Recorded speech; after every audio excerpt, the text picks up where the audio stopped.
Hello student, आज हम पढ़ेंगे हमारा चैप्टर नंबर 2 जिसका नाम है बचपन। हमारी ये चैप्टर की लेखिका का नाम है कृष्णा सोबती।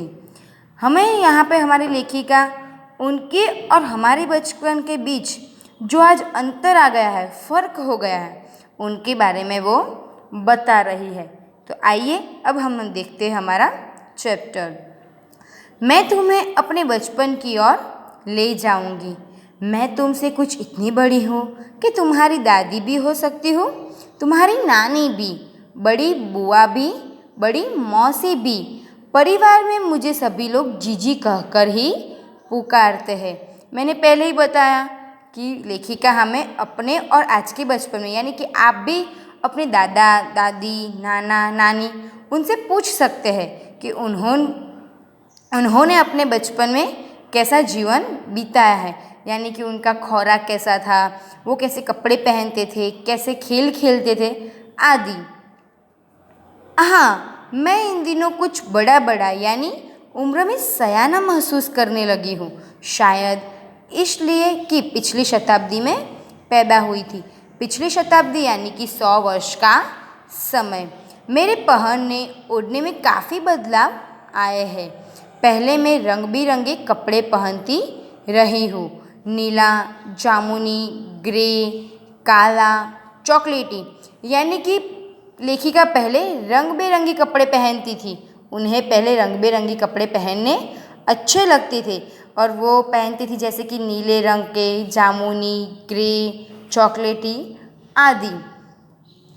अब मन कुछ ऐसा करता है कि सफ़ेद ही पहनो, गहरे नहीं हल्के रंग, यानी कि अब लेखिका को गहरे रंग पहनना अच्छे नहीं लगता।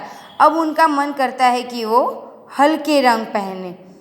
मैंने पिछले दशकों में तरह तरह की पोशाकें पहनी हैं।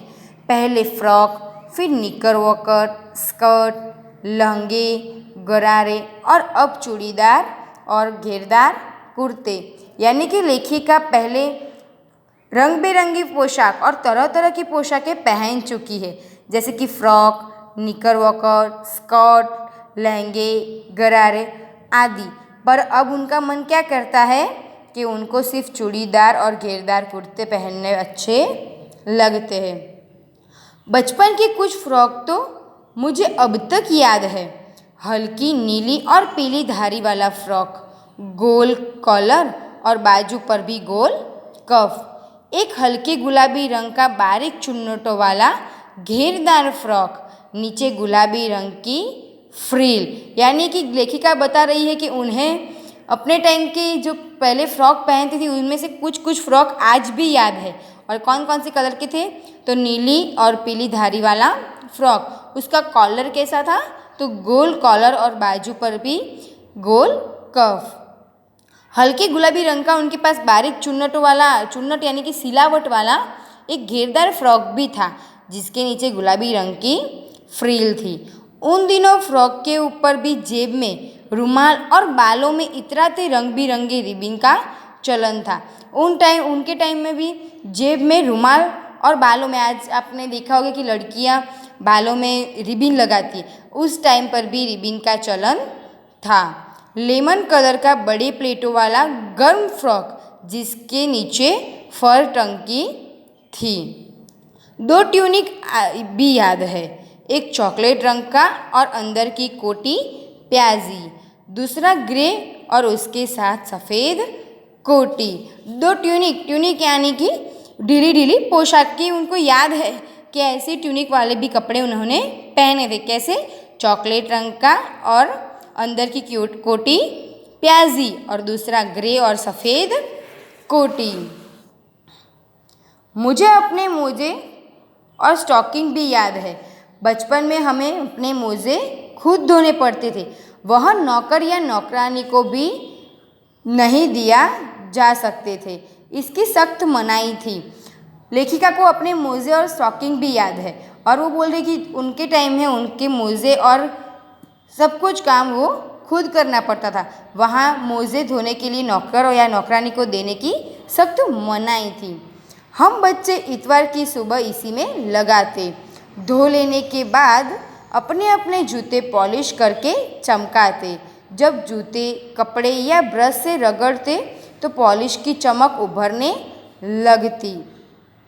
यानी कि लेखिका बोल रही कि इतवार की यानी कि हर रोज़ की सुबह हमारी इसी में जाती थी। क्या करने में जाती थी? तो हमारे मोज़े, हमारे जूते, वो सब साफ़ करने में हमारी सुबह जाती थी। तो हमारा एक क्वेश्चन हो सकता है कि इतवार की सुबह लेखिका क्या करती थी? तो इतवार की सुबह लेखिका अपने जूते और अपने मोज़े धोती थी। सरवर, मुझे आज भी बूट पॉलिश करना अच्छा लगता है। हालांकि अब नई नई किस्म के शू आ चुके हैं। कहना होगा कि ये पहले से कहीं ज़्यादा आरामदेह है। हमें नए जूते मिलते, इसके साथ ही छालों का इलाज शुरू हो जाता। वो लेखिका को आज भी अपने बूट पॉलिश करना अच्छा लगता है। पर अभी आपको पता है कि अभी नई नई तरह के शूज़ यानी कि जूते आ गया है। पहले तो लेखिका को ऐसा था कि जब नए जूते मिलते तो पैरों में छाले लगने का इलाज, आपको पता होगा कई बार हम नए जूते लाते हैं तो पहनते कई बार हमारे पैरों में छाले पड़ जाते हैं। वैसे ही लेखिका को तो जब भी नए जूते मिलते थे उन्हें अपने छालों का इलाज शुरू करना पड़ता था। जब कभी लंबी सैर पर निकलते अपने पास रुई ज़रूर रखते। जूता लगा तो रुई मोज़े के अंदर। हाँ, हमारे तुम्हारे बचपन में तो बहुत फ़र्क हो चुका है। लेखिका कहती है कि जब नए जूते आते और कभी हम लंबी सैर पर निकलते, रुई हमारे साथ ही रखते थे, क्योंकि जब भी जूता लगता यानी पैर में छाले पड़ते तभी हम वो रुई पैरों के अंदर लगा देते। हर शनिचर को हमें ऑलिव ऑयल या कैस्टर ऑयल पीना पड़ता था। यह एक मुश्किल काम था। शनिचर को सुबह से ही नाक में इसकी गंध आने लगती थी। लेखिका को हर शनिवार को क्या पीना पड़ता था? ऑलिव ऑयल यानी कि जैतून का तेल, और कैस्टर ऑयल यानी कि एरंडी का तेल। यह उनको हर शनिचर को पीना पड़ता था। और लेखिका बोलती है कि शनिचर की सुबह से ही इसकी गंध नाक में आने लगती थी। छोटे शीशे के गिलास जिन पर ठीक खुराक के लिए निशान पड़े रहते, उन्हें देखते ही मितली होने लगती। छोटे शीशे के ग्लास यानी कि हमारा कांच का जो ग्लास आता है वो, उन पर खुराक यानी कि कितनी मात्रा में हम लेते, वो होता है ना कि इतना ही हमें लेना है, वैसे ही मात्रा के निशान ही रहते थे और उनको देखकर ही मितली होने लगती थी। मितली यानी कि हमें कभी कभी होता है ना उल्टी जैसा आभास कि अभी हमें हो रही है कि अभी हमें हो जाएगी, वैसा आभास हमें होने लगता था।